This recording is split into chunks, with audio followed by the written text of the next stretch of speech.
பெண்களுடைய கண்களுக்கு பலவாறு ஓமை சொல்லிட்டு போவாங்க. கண்கள் கருவிழியோன்னு சொல்லுவாங்க. இங்க கண்கள் அல்லவா யாருடைய? தத்தையினுடைய கண்கள் கயல் மீன்கள் என்று சொல்றாங்க. இந்த ரெட்டை மீன் படம் பார்த்திருக்கீங்களா? ரெட்டை மீன், அந்த ரெட்டை மீன் ஒரு மங்களகரமான ஒரு அடையாளமாக நம்ம சாணர்கள் பயன்படுத்திக்கிறோம். இரு கயல் ஒரு கனவு. அந்த இரு கயல் 16 கனவோட ஒரு கனவு. நான் சொல்லுவாங்கன்னு நினைச்சுதான் சொல்லிட்டே வந்தா கரெக்டா சொல்லுவேன். அதுபோல இவருடைய இரட்டை கண்களும் 2 கயல்களாக இருந்ததாம். அப்படி திருத்தக்க தேவர் மிக அழகாக சொல்லிட்டு போயிருக்கார். அப்போ யாழ் போட்டியில நீங்க சொன்ன மாதிரி விண்ணவர் மன்னவர் அத்தனை பேரும் ஒன்று சேர்ந்து அந்த போட்டியில கலந்துக்கிறாங்களாம். இருந்தாலும் யாராலையும் வெற்றி பெற முடியலன்னு சொல்லுவார். தத்தையை பெற்றவளை பத்தி ஒரு வார்த்தை சொல்றாங்களாம். ஏற்கனவே சங்க இலக்கியத்தில் ஒரு இடம் உண்டு. இந்த அனங்கமாலை நிகழ்ச்சியும் வருது, அங்கேயும் வருது. இவ்வளவு அழகான பெண்ணை பெற்றெடுத்து யமனா தெருவில் உழவுற மாதிரி விட்டுட்டாலே பெற்றவள் எவ்வளவு கொடியவள்னு சொல்லி இகழ்வது போல புகழ்வாங்க. இகழ்வது போல புகழ்வது. அந்த வஞ்ச புகழ்ச்சி அணியில இந்த இடத்துல சொல்றாரு, தத்தையை பெற்றவளை எப்படி புகழறாருன்னா, கொல்வான் உலகுக்கு ஒரு கூற்று. இந்த உலகுக்கு ஒரு யமன யார போல காந்தரவ தத்தையினுடைய வடிவுல உழவ விட்டவள் கொடியவள் அப்படின்னு சொன்னா, அப்போ அந்த காந்தரவ தத்தையினுடைய சிறப்பு மேலும் மேலும் கூடுகிறது. அவளை பெற்றெடுத்தவளுடைய சிறப்பும் கூட்டிட்டு போகிறது. ஆகவே கொல்வான் உலகுக்கு ஓர் கூற்று. 638வது பாடல் பாருங்க. அடுத்தது பாத்தீங்கன்னா, விண்மீன் கூட்டம் எல்லாம் நிறைந்த மணிகளுடைய மேகலையும் விரும்பும் யமன் போல காட்சி அளிக்குதான். எல்லாத்தையுமே இப்படிதான் சொல்றாரு. அப்படின்னா என்ன அர்த்தம்? இந்த சினிமா பாட்டுல வருது பாத்தீங்களா, கற்றால முள்ளால குத்தாத எண்ணன்னு ஒரு சினிமா வரி வரும், பாட்டு வரும். அப்ப அந்த பார்வை என்னமா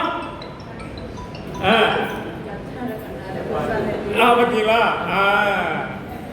அப்ப இரு நோக்கு இவள் நோக்கு, ஒரு நோக்கு நோய், மறுநோக்கு நோய்க்கு மருந்து. இந்த பெண்ணு பார்க்கிற பார்வை இருக்கு பாருங்க, அந்த ஒரே ஒரு பார்வை பார்த்தா வருதுங்களா சினிமா பாட்டு. இவர் சிந்தாமணி பட்டு சினிமா பாட்டு தான் அதிகமாக படிச்சிருப்பாரு. இந்த பாப்பா தான் நினைக்குது இவர் சிந்தாமணியை சொல்றியா அது இல்லைங்களா? அப்போ ஒரே ஒரு பார்வை தான் பார்ப்பேன். இதை விட நான் முத்துக்குமார் ஒரு கவிதை எழுதியிருக்கேன், சினிமா பாட்டு தான். யாரென்று தெரியாமல் அவள் பேரேனும் தெரியாமல் அவள் பின்னால் செல்கிறதே அப்படின்னு ஒரு சினிமா பாட்டு. பாப்பா ஞாபகம் வருது அவனுக்கு? அம்மா பக்கத்தில் இருக்காங்க, சொல்ல மாட்டியா? யாரென்று தெரியாமல் ஊரேதும் புரியாமல் அவள் பின்னால் செல்கிறதே. அவன் மனசு அதுக்கு முன்னாடி நேரம் போகலையா, இப்ப நேரம் பத்தலையா. அடுத்து ஒரு கவிஞர் எழுதலாம் ஒரு சினிமா பாட்டுல, நேரம் போகவில்லை, இப்ப நேரம் பார்த்தீங்களா, போகவில்லை போகவில்லை, பிஃபோர் ஆஃப்டர், அவ்வளவுதான், வேற ஒன்றும் இல்லை. அந்த மாதிரி அந்த கவிஞர்லாம் எங்க கடன் வாங்கினான்னா இப்படி இருக்கிற காப்பியங்களை தான் கடன் வாங்கி எழுதலாம். அவன் நேரம் ஒன்றும் எழுதலை, இங்க இருக்கிற மாதிரி தான் எழுதலாம். அந்த இந்த சிந்தாமணி எங்க தொடங்கினாலும் பார்த்தீங்கன்னா திருக்குறள் உள்ள வந்து நிற்கும். திருக்குறளுக்கு ஒரு உரை எழுதின மாதிரி தான் இந்த நூலை எழுதியிருக்காரு திருத்தக்க தேவர்.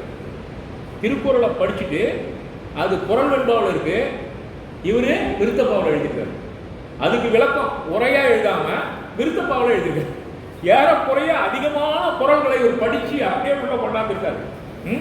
அறிவு மயங்கி உழன்றான் பார்க்கறவன் பூரா இவளை ஒரே ஒரு முறை பாரு பார்த்தா கூட அவனுடைய அறிவு மயங்கி போகும். அந்த அளவுக்கு அவருடைய சிறப்பு இருக்குதான். இவளை அடையணும்னா 3 விஷயமா சார். இவளை வெல்லலாம்னா போரிட்டு வெல்லணும், அப்படி இல்லைன்னா தவம் செய்து வெல்லணும். இது 2 விஷயம் தானே. இவளை யாழ் போட்டிலாம் வெல்ல முடியாது நம்மளால. ஒன்று போரிட்டு வெல்லணும், அப்படி இல்லை, தவம் செய்து அதன் மூலமா அவன் அடையும். ரெண்டே வழிதானா, ஆப்ஷன் 2 தான் அவங்க இருக்கக்கூடிய இளைஞர்களுக்கு. ஆமா, அப்படி சொல்கிறார்கள். அறிவு மயங்கி போயிடுதான். வருத்தம் எழில் நலம். கண்ணு இமைக்கிறதுனால இவ தேவ உலக பெண் இல்ல, மண்ணுலக பெண் தான் அங்க இருக்கிற இளைஞர்கள்லாம் நினைக்கிறானா. தத்தையினுடைய நல்வினை எவ்வளவு அழகா இருக்கான், அதை சொல்றாரு. கோடி மன்னர்ல யாரோ ஒருத்தன் மணக்க போறான், கோடி மன்னர்ல ஒருத்தவனுக்கு மாலையிட போறான், அந்த ஒருத்தன் யாருன்னு தெரியும். அப்படி சொல்றாரு. வாழ் வைரம் விற்கும் மடநோக்கு யார்களோ, இவளுடைய நோக்குக்குடைய ஆண்மகன் யாரோ தெரியல அப்படி சொல்லி போறார். அண்ணன மென்னடை நடந்த தத்தை, அவன் நடக்கிறது அண்ணன் போல இருக்கும். அந்த சினிமா பாட்டில் வருதாமா, அண்ணன் போல நடை நடந்து சென்றிடும் மயிலே. அது எங்க சார் வந்து இந்த ஸ்ரீதத்தன் கடற்கரைக்கு வரும்போது ஒரு செய்தி மட்டும் சொல்லிடுறேன், அந்த இடத்துல விட்டு போச்சு. இந்த அன்னத்தை சொன்னோடனே அங்கே வந்துச்சு. அவன் கடற்கரையில் ஒரு துண்டு பற்றிட்டு கரைக்கு வரான். கரைக்கு வரும்பொழுது நண்டு ஒன்று கடற்கரைக்கு மேலே ஏறு. அப்போ ஒரு அன்னம் பார்த்து இயல்பாக என்ன பண்ணுவான், அந்த அன்னப்பறவை அந்த நட்டை கொத்தி சாப்பிடும். ஆனால் அந்த அன்னப்பறவை என்ன பண்ணுதான், திருப்பி அலையில் அந்த நண்டு அடிச்சுட்டு போகாம அந்த அன்னத்தை காப்பாற்றும். அன்னத்தை அந்த நண்டை காப்பாற்றணும். எது அன்னம், எது சாப்பிடணுமோ அது அதை காப்பாற்றணும். அப்போ ஸ்ரீதத்தன் என்ன நம்புறானா, எந்த அன்னம் எந்த நண்டை கொன்று சாப்பிடுமோ, ஆனால் அந்த அன்னம் அந்த நண்டை காப்பாற்றுவதன் மூலமாக நமக்கு பிரகாசமான எதிர்காலம் இருக்குன்னு அதை நல் நிமித்தமா எடுத்துட்டான். அப்படி ஒரு நல் நிமித்தம் நடந்தது. ஆகினால வாழ்க்கையில நாம போகும்பொழுது நல்ல சகுனம், நல்ல வார்த்தை, நல்ல சொல், நல்ல செயல், நல்ல பார்வை நம்ம கண் முன்னாடி நடந்ததுன்னா நம்ம போற பார்வை சிறப்பா இருக்கும். அதுக்காக சொல்றது. இப்போ கூட கிராமத்தில் பார்த்தீங்கன்னா விறகு கட்டி எடுத்துட்டு வராங்கன்னா யாரும் எதிர போக மாட்டாங்க, மண்வெட்டி எடுத்துட்டு வந்தால் போக மாட்டாங்க. ஒரு சடங்கு தான் இருந்தாலும் கூட அதை மனிதனோடு பொருத்தி பார்க்க கூடாது இல்லைங்களா. அதுவும் குறிப்பா யார் மீதும் நாம இவர் வந்துட்டதுனால தான் நமக்கு சடங்கு வந்துச்சுன்னு நினைக்காது. நம்முடைய வினைப்பயன் தான் இருந்தாலும் ஒரு நம்பிக்கை அந்த காலத்துல இருந்துருக்கு. அதுக்காக சொல்றேன். இந்த அன்னம் போல நடை நடக்குது வரலாம். ஒரு பொன்மலர் ஈன்ற தளிர் போல இருக்கலாம். இன்னொரு ஓமை சொல்றாரு சார், மலரை தான் எல்லாரும் ஓமை சொல்லுவாங்க. மலர் ஈன்ற தளிராய்வார். என்ன ஓமை சார் இது? இதுவரையும் நீங்க பார்க்காத ஓமை. இந்த உலகத்திலே இதுவரையும் எவனை எழுதுறாங்க மாதிரி ஓமையை என்னன்னா, மலர் போல இருக்கான்னு சொல்லலாம், மெல் மலர் போல இருக்கான்னு சொல்லலாம், புது மலர் போல இருக்கான்னு சொல்லலாம். ஆனா ஒரு மலர் ஒரு குழந்தை என்றா எப்படி இருக்குமா, அந்த போல இளம் தளிர் போல இருக்கா. மாந்தளிர் மேனியான்னு சொல்லி சங்க இலக்கியத்தில் சொல்ற மாதிரி ஒரு பூ ஈன்ற மாந்தளிர் போல காந்தர தத்தையினுடைய அழகை ஒப்பிடுகிறார். அப்படின்னா பாருங்க, செம்பொன் புரிசை அடர்ந்தால் செந்தாமரை மேல் திருவோடு ஒப்பார். செந்தாமரை மலர்ல இருக்கக்கூடிய திருமகள் போல காட்சி தருகிறார். அங்க திருத்தக்க தேவர் இன்னொரு இடத்துல பின்னாடி சொல்றாரு, ஜீவகன் இந்த போட்டியில தோல்வி அடைஞ்ச மன்னர்கள்லாம் ஜீவகன் மேல போரிட போறாங்க. அப்ப ஜீவகன் தேர் ஏறி போறான். அவனுடைய தேரும் அவனையும் பார்க்கும்போது ஒரு ஓமை சொல்றாரு, அது தேர் இல்ல மயில், அது மேல உட்கார்ந்து ஜீவகன் இல்ல, சாட்சாத் இளம் முருகன். ஆகையினால முருகன் மயிலேறி வந்தா எப்படி இருக்குமோ அப்படி ஜீவகன் இந்த போர்க்களத்துக்கு வந்திருக்காண்டா, இவனை வெல்ல முடியாதனால அப்பதான் அந்த போட்டிக்கு வந்த மன்னர்கள் எல்லாம் தோத்து ஓடுறாங்க. இந்த இடத்துல நீங்க ஒரு கேள்வி கேட்கலாம், பரத் என்ன கேள்வி கேட்டார், அப்போ முருகன் எல்லாம் ஏத்துக்கிறாங்களா இவங்க அப்படின்னு ஒரு ஓமைக்கு சொல்றாங்க. அவ்வளவுதான். ஓமைப்படுத்தி சொல்லும் பொழுது முருகனுடைய சிறப்பை சொல்லி அவனுக்கு ஓமையாக இங்கே ஜீவகனையும் சொல்கிறார். அதனால அவர் சொல்றான்.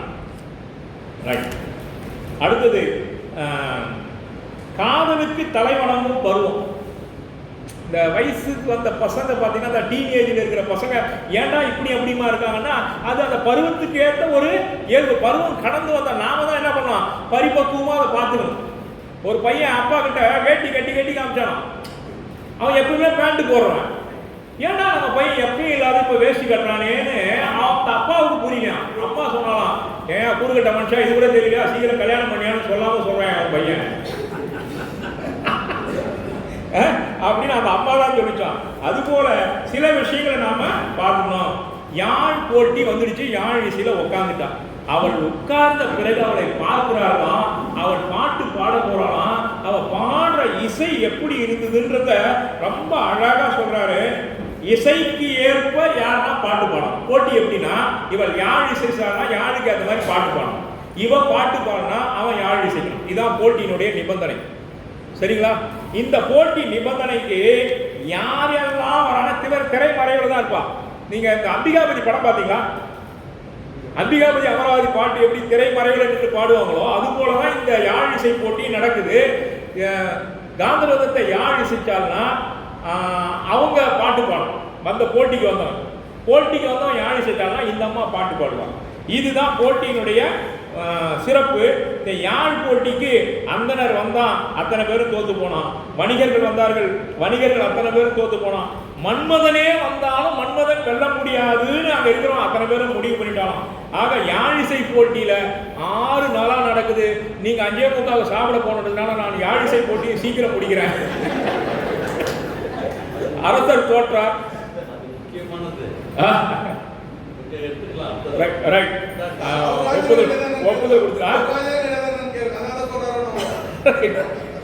யாழிசை போட்டியில கலந்துக்கிட்ட அத்தனை பேருமே இவன் பாட்டு பாடுறான். பாட்டுக்கு சம்பந்தம் இல்லாம அவன் என்ன பண்றான், யாழ் வாசிக்கிறான்.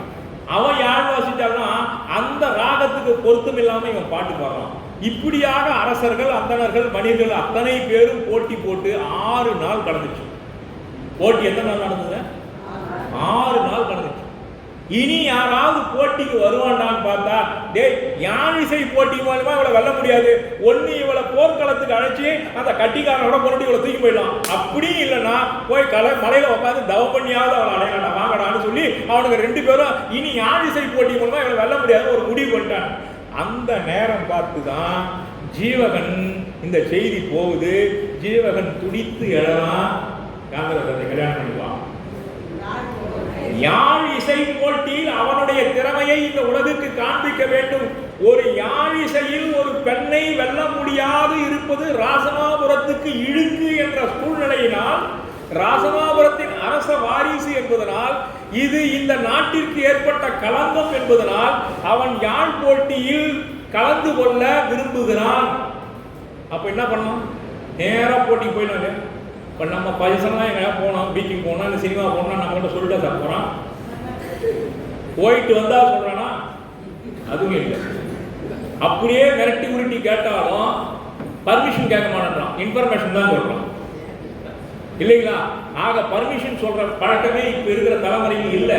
ஆனால் இந்த சிந்தாமணியில ஜீவகன் யாழ் போட்டிக்கு போகணும் முடிவு பண்ணோடனே அப்பா அம்மா கிட்ட போய் நேரடியாக கேட்க பயந்துக்கிட்டு அவனுடைய நண்பனை அனுப்புறான் பர்மிஷன் கேட்க. பதுமுகன் அனுப்புறான். பதுமுகன் போய் அப்பா அம்மா கிட்ட கேட்கிறான். அப்ப அப்பா அம்மா கிட்ட சொல்லும்போது அவன் எவ்வளவு நாசூக்கா எவ்வளவு எடுத்து சொல்ல முடியுமோ அப்படி சொல்றானா. அப்படி கேட்டு பர்மிஷன் கிடைக்கிறப்ப அந்த ஜீவகனுக்கு அவனுடைய தந்தை கந்துக்கடன் சில விஷயங்களை சொல்றார். ஏப்பா நீங்க யாழ் போட்டிக்கு போங்க, நான் தடை பண்ணல. ஆனா இப்போ ஒரு செய்தி வந்திருக்கு எனக்கு அரண்மனையில இருந்து. அனங்கமாலை என்ற பெண்ணு வந்து சொன்னா, அவ யாருன்னு கேட்டா சச்சந்தனுடைய காமக்கிழத்தியர்ல ஒருத்தி. அவ சொன்ன செய்தி என்னன்னா, எந்த நேரமும் ஜீவகனை கொல்றதுக்கு நேரம் பார்த்துக்கிட்டே இருக்கிறான் கந்துக்கடன். அதனால இப்பவே இந்த நகரத்திலிருந்து ஜீவகனை தள்ளி வைங்க அப்படின்னு அந்த பெண்ணு ஒரு ஓலையை எழுதி தன்னுடைய கூந்தல் இருக்க பூவுல மறைச்சி எடுத்துட்டு வந்தாலும் அந்த ஓலையை யாருக்கும் தெரியாம கந்துக்கடனை கொடுத்துட்டு போயிட்டாங்க. இவன் வாங்கினது அந்த ஓலைன்னு தெரியாம மறைச்சி வச்சிருந்து அப்புறம் படிச்சா அதன் பிறகு இந்த செய்திலாம் தெரியுது. அதனால குலத்தொடுக்கு போறல் எண்ணி கொடியவன் கடிய சூழ்தான் நாம நாமகல இலம்பகத்துல பார்த்தோம். சச்சந்தன் கொன்ன உடனே இவன் அன்னையிலிருந்து தேடிட்டு இருக்கான். இன்னைக்கு வரைக்கும் ஜீவகன் யாருன்னு. இவன் ஜீவகன் ராசமாபுரத்து அரச வாரிசுன்னு தெரியாது, இவன் சச்சந்தனுடைய மகன்னு தெரியாது. ஆனா இவன் எனக்கு போட்டியா வந்துட்டு இருக்கிறான், இவனை கொண்டே ஆகணும்னு அவன் ஒரு கங்கணம் கட்டிட்டு இருக்கிறான். அதனால மகனை ஜாக்கிரதையா நீங்க இந்த ராசமாபுரத்துல இருந்து தள்ளி வைங்க, பத்திரமா வச்சிருக்கேன்னு சொல்லி செய்தி வந்திருக்குன்னு சொல்றாங்க.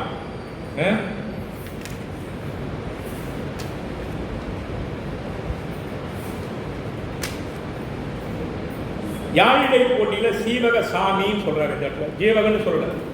ஜீவக சாமி சார் தான் படைத்த பாத்திரமாக இருந்தாலும் ஜீவகனை சாமி என்று அழைக்கும் அளவுக்கு ஜீவகன் எல்லா கலைகளிலும் ஒழுக்கத்திலும் சிறந்து விளங்கியதால் சிறுவன் ஓர் சிங்க ஏற்றை சீவக சாமி என்பான் அப்படின்னு திருத்தக்க தேவரான சாமின்னு போட்டு அழைக்கிற அளவுக்கு தன்னுடைய பாத்திரத்தினுடைய தலைமகன் சிறந்து விளங்குகிறான்னா அதனால தான் நம்ம பாஸ்கர் பையனு கூட உன்னுடைய பேரன் சிறந்து வருவான்றதுனால ஜீவகன்னே பெயர் வைக்கன்னு சொல்லி அவனுக்கு சொல்லி கொடுத்தேன். இனி நம்முடைய வீட்டில் ஒரு ஆண் வாரிசு வந்தா ஜீவகன் பெயர் வைக்க, அவன் சிறந்த கலை வல்லுநராக பல்துறை புரிசிலாக உயர்ந்து வருவான் என்பது இதன் மூலம். அடுத்தது புத்திசேனன் அனுப்புறான். புத்திசேனன் தான் சாரி பதுமுகன் சொன்ன இல்லையா, புத்திசேனன் அனுப்புறான். அவனுக்கு பெயரே பாருங்க புத்திசேனன், புத்தி நிறைய உடையவன் இல்லைங்களா. அதனால அவன் போய் தந்தை கிட்ட சொல்றான், அனுமதி கேட்கறான். தம்பியும் தோழன்மாரும் போய் தந்தை கிட்ட பேசுறாங்க. தந்தை யாரு? கந்துக்கடன். கந்துக்கடன் போய் பர்மிஷன் கேட்கறாங்க. அப்பதான் நாகமாலைன்ற பெண்ணு வந்து ஓலை கொடுத்த செய்தி அவர் சொல்றாரு. அதனால அவனை ஜாக்கிரதையா வச்சிருக்கன்னு சொல்றான். ஏன் அவன் மேல கோபம் வந்ததுன்னா இந்த இடத்துல ஒரு செய்தியை சுருக்கமா சொல்றாரு. என்னன்னா நாடக மங்கை அனங்கமாலையினுடைய டான்ஸ் ஏற்பாடு பண்றாங்க. உங்களுக்கு புரியுற மாதிரி செய்தி மட்டும் சொல்லி போறேன். 673 நாடக மங்கையை அலங்காரம் பண்றதுக்கு ஒரு ஆண் அழகன் தேவை. ஒப்பனை செய்யறதுல சிறந்து விளங்கக்கூடிய ஒருத்தவனை தேடுறாங்க ராசமாபுரத்துல. யார் யாரையோ சொல்றாங்க. யாரெல்லாம் யாரை கை கட்டுறானா ஜீவகன் தான் சார் சரியான ஆள். எதுக்கு? ஒரு 16 வயது ஒரு இளம் பெண்ணுக்கு, நாட்டிய மங்கைக்கு அவள் நாட்டியம் ஆடுவதற்கேற்ற ஒப்பனை செய்வதற்கு ஏற்ற ஒரு திறமை பெற்றவன் ஜீவகன். எல்லாரும் கைகாமிதான் கைகாமி. உடனே ஜீவகன் எங்க இருக்கான் கூட்டு வராங்க. ஜீவகன் வரான். தன்னுடைய ஒப்பனை கலைகளை பூரா அந்த பெண்ணுக்கு அவன் செய்யறான். யாருக்கு? அனங்கமாலை. அனங்கமாலை 16 வயது பெண். இவனும் அதே ஏறக்குறைய 2 வயது குறைஞ்ச பெண். இவன் 16 வயசு கட்டிலம் காலை. ஒரு இளம் பெண்ணிற்கு ஆடையை உடுத்தி அலங்காரம் செய்யும் பொழுது ஒரு ஆண் மகனுக்கு எவ்வளவு காம உணர்ச்சிகள் இருக்கும், அந்த பெண்ணுக்கு எவ்வளவு காம உணர்ச்சிகள் இருக்கும். இருந்தாலும் ஜீவகன் ஈயின்றி இருந்த தேனாக தன் மனதிலே கொஞ்சமும் காமம் இல்லாமல் தன் வந்தது ஒப்பனை செய்யக்கூடிய பணிக்காக என்று ஒப்பனை செய்து முடிக்கிறான். அதுவரை அவன் மனதிலே காமம் இல்லை. ஆனால் இவனுடைய முகத்தை பார்த்ததிலிருந்து, இவன் அவருடைய அங்க அவயங்களை தொட்டு அவனுக்கு ஒப்பனை செய்ததிலிருந்து இவன் மீது அளவிட முடியாத காமத்தை கொண்டால் அந்த அனங்கமாலை. அது எப்படி இருக்கான்? ஒரு கொல்லனுடைய ஊது துருத்தியில எப்படி ஊத ஊத அது பெருசாக நெருப்பு எரிகிறதோ அதுபோல் இவனுடைய காமம், இவனுடைய கைகள் படபட அவனுடைய உடம்பின் மீது அந்த காம வெறி கொள்கிறார். ஆகினாலும் அவருடைய காம குறிப்பை இவன் பார்க்காமல் இருக்கிறான். அதான் முக்கியம். அதாவது ஒரு உங்களுக்கு புரியுற மாதிரி சொல்றேன். இன்றைய இளைஞருக்கு ஒரு அட்வைஸ் பண்ணணும்னா, தம்பி ராஜ்யத்தை தேடுறதுக்கு முன்னாடி ராணியை தேடிட்டார். ராஜ்யத்தை தேடுறதுக்கு முன்னாடி ராணியை தேடிட்டார். அது ஒரு பையன் சொன்னா, சார் ராணியை தேடிட்டா ராஜ்யம் தானா வரப்போகுது. இருக்கிற பையன் எவ்வளவு திறமையா இருக்க பாத்தீங்களா? ஏன் சார் ராஜ்யத்தை நாம போய் தேடணும்? ராஜ்யத்தோட இருக்கிற ராணியை தேடினா ராஜ்யம் நம்மதான் ஆயிட போகுது. சூப்பர். அப்படிதான் நம்ம பசங்க எல்லாம் இன்றைக்கு வலை போட்டு நம்ம பசங்களா தேடி எடுக்கிறான்னா காரணம் ராணியா அவன். நாம தான் ஜாகிரதையா இருக்கணும். அவன் ராஜாவா பூஜாவான்னு நாம தான் முடிக்கணும். ரைட். ஆடவரின் உயிரை போக்கும் சிலம்பொலி. அந்த சிலம்பொலி ஜல்கள் வருது, அது உயிரை எடுக்கிற மாதிரி இருக்கும் ஆண்களுக்கு. அப்படி சொல்றார். நாவினை பெற்ற யாழ் இசை கேட்டு மயங்கிய பறவைகள். தத்தையினுடைய இசையை கேட்டவுடனே, இசைக்கு ஒரு தெய்வம் இருக்கு சார். யார் தெரியுங்களா? மாதங்கி. மாதங்கின்னு பெயரா இசை தெய்வத்துக்கு. அந்த மாதங்கியே மயங்கி போயிட்டான் இவருடைய இசையை கேட்டு. எவ்வளவு அழகா சொல்லிட்டு போறா சார். மாதரியாள் தைவர வந்த மைந்தர் கை சீதத்தால் நீண்டன கேள்வி கிண்ணறம் போதர பாடினால் புகுந்த போயின அப்படின்னு சொல்லி அழகா சொல்லிட்டு போறாங்க. அந்த நாகமாலைக்கு அவன் ட்ரெஸ் பண்ணி முடிச்ச உடனே அந்த இடத்துக்கு நீங்க முக்கியமா வரணும். எழில்மிகு ஒப்பனை செய்து முடிச்ச உடனே பார்த்தோர் எல்லாரும் அந்த நாகமாலையினுடைய சொன்ன உடனே அந்த அனங்கமாலை ஒப்பனை பண்ணாம பாருங்க. ஒப்பனை பண்ண உடனே அந்த அனங்கமாலை டான்ஸ் ஆட தயாரிக்கிறாளாம். அவன் மேடம் மேல நின்று ஆடலையா சார், ஆடவர் மனசு மேல நின்று ஆடுறான். ஆடவர் பணங்கள் என்னும் அரங்கு மேல் ஆடுகிறார். வார்த்தை போடுறாரு பாருங்க, ஆடவர் மனங்கள் என்னும் அணங்கு மேல் ஆடுகிறாள். நம்ம மனசு லப் தப்புன்னு அடிக்குதா இல்லையா இதையும், அது போல இருக்கான் சார் அவ ஆடும். பார்த்தோர் நெஞ்சம் நிலை மாடுகிறது, அறிவியின் அழகு மிகு நடனம், இடைமெலிந்த அனங்க மாலை. அதுக்கு அடுத்து பார்த்தீங்கன்னா விண்ணுலகத்து தேவையோன்னு நினைக்கிறாங்க, தேவதை தான் இங்க வந்து ஆடாளா அப்படின்னு நினைக்கிறாங்க. இப்படி நினைக்கும் பொழுதுதான் இந்த இடத்துல பாருங்க சார், 683வது பாட்டு, ஆடவர் மனங்கள் என்னும் அரங்கின் மேல் அனங்க மாலை, ஆடினால் முறுவல் என்னும் தோழியை ஐயன் காண, ஓடேறி நெடுங்கண் ஒன்னும் ஓலையை எழுதிவிட்டால் வாடியவாறும் நோயும் உரைத்தவாறு கொடியனார். இங்க இருந்து கடிதாசி போடுறாளாம், காம கடிதாசி. எப்படி கண் பார்வையாலே போடுறாளாம் அனந்தமாலை. யார? ஜீவகனை பார்த்து. இதை பார்த்துட்டான் கட்டிங்காரோட அரண்மனையில நடக்குது இந்த நடனம். இவன் பார்வை பூரா ஜீவகனை நோக்கி இருக்கு, அவன் பார்வை பூரா இவனை நோக்கி இருக்கு. இவனை ஏறெடுத்து பார்க்கலாம். யார? கட்டிங்காரன். இவனுடைய பார்வை முழுதும் ஜீவகிட்ட இருக்கு. இவன் ஒரு அரசன், அவன் ஒரு வணிகன் மகன். இந்த கம்பாரிசனை பார்க்கும்போது நம்ம அரண்மனையில நம்ம முன்னாடி நம்மளை நோக்காம இவன் அவனை நோக்கிறாளே அப்படின்னு ஏற்கனவே இவன் மேல கோபம். எப்ப ஆணிரையை நாம மீட்க முடியாம அவன் மீட்டுட்டானே, ஆணிரையை மீட்டதுனால சந்தோஷப்படல, நம்ம படை தோற்றுதேன்னு வருத்தப்படல, ஜீவகன் ஜெயிச்சிட்டான்னு வருத்தப்பட்டான் இல்லைங்களா? அது போல இப்போ இந்த பெண்ணு நம்மளை பார்க்காம அவனையே பார்க்கறான், காம குறிப்பு வேற அனுப்புறாளே அப்படின்னு நினைச்சு பார்த்துட்டே இருக்கிறவன் என்ன பண்ணா சார்? இப்பதான் சார் இந்த போக்சோ சட்டம் செயல்படாம போயிட்டு, அப்ப இருந்துன்னு வச்சுக்கலாம். கட்டியங்காரன் என்ன பண்றான், ஆட்டம் முடியறதுக்குள்ள அவருடைய தலைமுடியை பிடிச்சு இழுத்துட்டு போறான் சார். தானுடைய முல்லை எல்லாம் தாதுக பறித்திட்டானே. இது எப்படி இருக்கான், ஒரு அழகான பூவை ஒரு காக்கா கொத்தி கொத்தி அந்த இதழ்கள்லாம் கீழே கொட்ட வச்சா எப்படி இருக்குமோ அப்படி ஒரு அழகான பெண்ணை இந்த காக்கா போல இருக்கிற கட்டியங்காரன் அவளை தலைமுடியை பிடிச்சு இழுத்துட்டு போனான் சார். தர்மம் என்னன்னா, ஒரு பெண்ணை எத்தனை பேர் வேணாலும் விரும்பலாம், ஆனா அந்த பெண்ணு யாரை விரும்புறாளோ அதுக்கு அடுத்து அந்த ஆண் மகன் அந்த பெண்ணு மேல தப்பான பார்வை பார்க்க கூடாது. அதான் தர்மம். இப்ப இவனுக்கு தெரிஞ்சு போச்சு ஜீவகனை தான் இந்த பொண்ணு கேட்கிறான்னா, இவனுக்கு காமம் அவன் மேல இருக்கு. அப்ப கட்டிங்காரன் என்ன பண்ணிருக்கணும், இந்த பெண்ணின் மீது இருந்த தப்பான எண்ணத்தை மாத்திக்கணும். ஆனால் தன்னை நோக்காமல் தன் மீது விருப்பம் இல்லாமல் இருக்கிற ஒரு பெண்ணை வழியை பிடித்து இழுத்து செல்கிறான் ஒரு கட்டியங்காரன் என்று சொன்னால், அது பெண் குலத்திற்கு இழுக்கக்கூடிய இழுத்து என்று நினைத்து அவருடைய காம குறிப்பை காண்பித்து ஐயோ என்று அலர்கிறாள். என்னை காப்பாற்றுங்கள் என்று சொல்கிறாள். வெளிப்படையாக நான் ஜீவகனை கல்யாணம் பண்ணிக்க போகிறேன், அவன் மீது தான் எனக்கு காமம் இருப்பதை சொல்லாமல் சொல்கிறாள். அப்பொழுதும் கட்டியங்காரன் அவளை விடாமல் மிடியை பிடித்து இழுத்து செல்கிறான் என்று சொன்னால் அதுதான் சார். இது என்னன்னா, தமிழ்ல ஒரு நல்ல வார்த்தை இருக்கு, வன்புணர்ச்சி. தன்னை விரும்பாத ஒரு பெண்ணை பாலியல் பலாத்காரம் செய்யறது அப்பவே 2000 வருஷத்துக்கு முன்னாடி கட்டியங்காரனால அனந்தமாலைக்கு நடந்தது பாருங்க. ஏன்னா இவன் அரசன். இப்ப யார் போக்சோ சட்டம் போட முடியாது. அதனால அவனே ராஜாவா இருக்கிறான். அவன் ஏன் அப்படி செய்தான்னா, அவன் முறையான அரசனா வரல, அதனால அவனுக்கு அது ஏற்றதா இருக்கான். அப்பதான் ஜீவகனை பார்த்து சொல்றான், ஜீவகன் கண்டுதாம போயிடறான் சார்.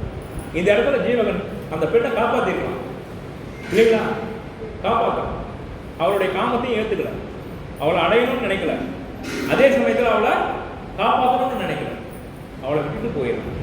பின்னாடி இடைசர்களா இந்த அனங்கமாலையை பின்னால் ஜீவகன் அடைவதாக காண்பிக்கிறாங்க. ஆனா ஸ்ரீசந்திரனார் என்ன சொல்றாரு, அனங்கமாலையை அவன் விரும்பவில்லை, அவன் அடையவில்லை. தனக்கு மனமொத்து யாரெல்லாம் திருமணம் பண்ணாலும் அந்த பெண்களோடு தான் காமயப்பம் அடைந்தானே தவிர அனங்கமாலையை அவன் திருமணம் செய்யவில்லை. ஆகவே அனங்கமாலையை அவன் அடையவில்லைன்னு எழுதியிருக்கான். அதை பார்த்துக்கணும். ஆக இதெல்லாம் நடந்ததுப்பா. எதனால கட்டியங்காரனுக்கு ஜீவகன் மேல கடுமையான கோபம் இருக்கு. ஏன்னா தன்னை விரும்பின பெண்ண அவன் விரும்பின பெண்ணு நம்மள விரும்பலையே அப்படின்ற கோபம் அவன் மேல இருக்கு. அதனால ஜாக்கிரதையா ஜீவனை காப்பாத்துங்கன்னு சொல்றான். அதனால தந்தை இவ்வளவுதான் சொல்லி அனுப்புறாரு. இவ்வளவு செய்தியும் யார் சொல்றத, கந்துக்கடன் புத்திசாலிகிட்ட சொல்லி ஜீவகனை காப்பாத்துன்னு சொல்றாரு. புரியுதுங்களா? அதற்கு அடுத்ததுதான் ஜீவகன் இதெல்லாம் கேட்டுக்கிட்டு யாழிசை போட்டிக்கு புறப்படுறான்.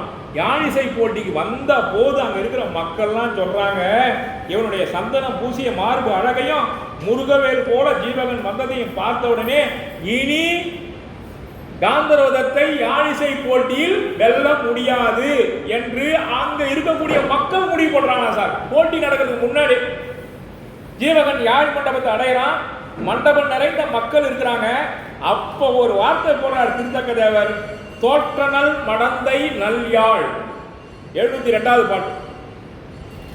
தோற்றனல் முடிவு பண்ணிட்டாங்க, பாஸ்ட் டென்ஸ்ல சொல்லிடுறார். தோற்றனல் மடந்தை நல்யாழ், தோன்றலுக்கென்று நிற்பார், தோற்றனல் நங்கை மைந்தன் இளநலன் நுகர்தற்கென்பார், கோல் தொடி மகளிர் செம்பொன் கோதையும் குழையும் பின்ன ஏற்றன சொல்லி நிற்பார் எங்கனம் ஆயினாரோ. இதுக்கு மேல இவரால வெற்றி பெற முடியாது. ஏன்னா வந்திருக்கிற யாரு? காமனை விட உயர்ந்தவன், காமன் போன்ற ஜீவகன் அப்படின்னு சொல்றாங்க. இளைஞர்கள் எல்லாம் வாழ்த்து சொல்றாங்க, ஜீவகன் தான் வெற்றி பெற போறான். ஜீவகன் கட்டியங்காரனை வெல்வதற்கு போது வானத்திலிருந்து ஒரு ஒளி வந்துதான் ஜீவகன் வெற்றி பெற்று போறான் அப்படின்னு. ஜீவகனுடைய வெற்றியை வான் ஒளி உறுதி செய்துதான். அது போல இங்கவும் ஜீவகன் யாழிசை போட்டியில் வெற்றி பெற போறான் என்பதை அங்கு இருக்கக்கூடிய மக்கள் அத்தனை பேரும், இளைஞர்கள் அத்தனை பேரும் வாழ்த்து தெரிவிக்கிறார்கள். மெல்லணையின் மீது ஜீவகன் ஏறி அந்த அந்த யாழிசை மண்டபத்தில் உட்காரான். சார், ஜீவகனை கண்டு வியந்த தோழியர்கள், அவ்வளோ இருந்தாங்களா தோழியர்கள், வியந்து போய் நிற்கிறான். இவ்வளவு ஒரு பேரழகா, இவ்வளவு ஒரு தேஜஸான ஒரு உருவமா, இவ்வளவு ஒரு கட்டிலம் காளையா, அதுவும் ராசாபுரத்திலையா அப்படின்னு ஆராய்ச்சி பண்ணி நிற்கிறான். ஆய்ந்து போய், ஓ இவ்வளவு சிறப்பான ஒரு ஆண்மகன் இருப்பானான். ஜீவகன் என்னும் காளையாக இந்த இடத்துல தான் சொல்றார். படைப்பு கடவுளை சொல்லி சொல்றார். பிரம்மா படைச்சா பாருங்க, அவனுடைய படைப்பிலே ஒரு உயர்ந்த படைப்பாக ஜீவகன் இருக்கிறான். இந்த இடத்துல எப்படி சொல்றாரு? இந்த இடத்துல தான் முனைவர்ன்ற வார்த்தை வருது. 77வது பாட்டை பாருங்க. முனைத்திறத்து மிக்க சீர் முனைவர்தம் முனைவரானார். அப்படின்னா என்ன சார் அர்த்தம்? முனிவர்களுக்கெல்லாம் மேலான பிரம்மா படைத்த படைப்பிலேயே இவன் ஒருவன் மேலானவனாக நிற்கிறான். அப்படி ஜீவகனை உயர்த்தி நிற்கிறார். வனப்பு மிக்க கவர்களின் வனப்பு மிக்க இனியன், வனப்பு எல்லாம் மிக்க ஒரு இனியனாக ஜீவகன் தோன்றுகிறான் என்று சொல்கிறார்.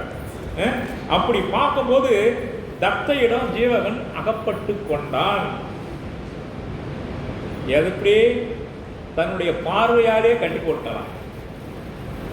ஒரே ஒரு வரதான், முதல் பார்வை பார்த்த உடனே தத்தை தன்னுடைய பார்வையாலே அவனை கட்டி போட்டான். அது சொல்ற ரொம்ப அழகா. பொன்னை விட்ட சாயலால் மின்னை விட்டு இலங்கு பூன் விரைய செய்யும் மார்பும் ஓலையா, என்னை பட்ட ஆரோரோ எழுதி நங்கை ஆட்கொள்வாள், மண்ணும் வந்து பட்டனன் மணிசை வீணை வாரி. ஜீவகனை பார்த்த உடனே தீயிலிட்ட மெழுகு போல அவன் நிலை குறைகிறான். யாரு? காந்தரூபன். தத்தையின் ஏக்கம் என்ன சொல்றானா? இனிய கரும்பின் தேன் போன்றான். இந்த இடத்துல தான் அந்த ஓமையை சொல்றார். ஜீவகன் எப்படியா? தீங்கரும்பு எழுத்தில் தூங்கி ஈயின்று இருந்த தேன். அவனை எல்லா பெண்களும் ஈமை திரும்ப வைக்கிறாங்க, ஆனா அவன் யாரையும் விரும்பல. அதுதான் 712வது பாட்டுல ஈயின்றி இருந்த தீந்தேன் அப்படின்னு சொல்றாங்க ஜீவகன். தத்தையினுடைய மயக்கத்தை பத்தி சொல்றாரு அடுத்த பாட்டுல. கண்ணெனும் வலையில் உள்ளான் கையகப்பட்டிருந்தான், பெண்ணெனும் உழலை பாயும் வெறுவன புடைய நம்பி எண்ணின் மற்றிய யாவனும் கொல். அப்பா கண்ணினுடைய வலையில மாட்டிட்டான் அவன். யாருடைய வலையில? ஜீவகன் காந்தரோதத்தினுடைய கண்ணாகிய வலையில் மாட்டிக்கொண்டான். அப்ப இமையாது என்ற அப்பதான் சொல்றானா, ஏ கண்ணே உன்னுடைய வலையில மாட்டினா நீ கொஞ்ச நேரம் இமைக்காம. ஏன்னா இமைச்சினா ஜீவனுடைய உருவம் மாறி போயிருக்கும். புரியுதுங்களா? ஒரு நிமிஷம் கண்ணை மூடனா அவருடைய உருவம் மாறி போயிருக்கும். அதை ஏற்க முடியல அவர். அதனால கண்ணுக்கு சொல்லலாம், கண்ணை இமைக்காம ஜீவகன் மறைஞ்சிருப்பான். இதே இடத்துல நிதிரை காட்சி படத்துல சீதா பிராட்டி கண்ணுக்கு சொல்றான். ராமனை உயர்வுதான் நம்ம பார்த்தோம். இன்னும் கொஞ்ச நேரம் உருவம் மறைஞ்சு பொழுது கொஞ்ச நேரம் தண்ணி வைக்காம இருந்து அவன் கண்ணுக்கு அவர் சொல்றான். கம்பன் இதை பணமாகி அவர் சொல்றாரு. நிதிரை காட்சி படத்துல எடுத்து நீங்க படிச்சு பாருங்க. இதே இடத்துல சீதா சீதா பிராட்டி அவருடைய கண்ணுகிட்ட சொல்லுவாங்க. ஏன்னா விடுதலை காட்சி படத்தை முழுமையா பண்ணி கொடுத்தேன். நான் தான் சொல்லணும், இந்த இடத்தை அப்படியே பயன்படுத்துகிறார் நம்புறாங்க.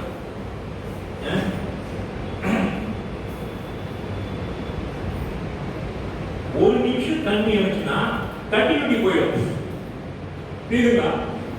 கண்டினியூட்டி திருப்பி கட்ட தரகத்துக்கு அவன் இருப்பானா வரதுனோட தெரியாது, கட்பாறைகளுக்கு வரதுனோட தெரியாது. அதனால கிடைச்ச பார்வையில புதுசா அப்படி போடணுன்றதுனால கண்ணிலே கொஞ்ச நேரம் இமைக்காம இருக்க அப்படின்னு அவர் சொல்றாங்க. ஜீவகனிடம் யாழினி ஆதாயம் இதெல்லாம் ரொம்ப முக்கியமான இடம். இதுல இருந்து கொஞ்சம் போயிடலாம்.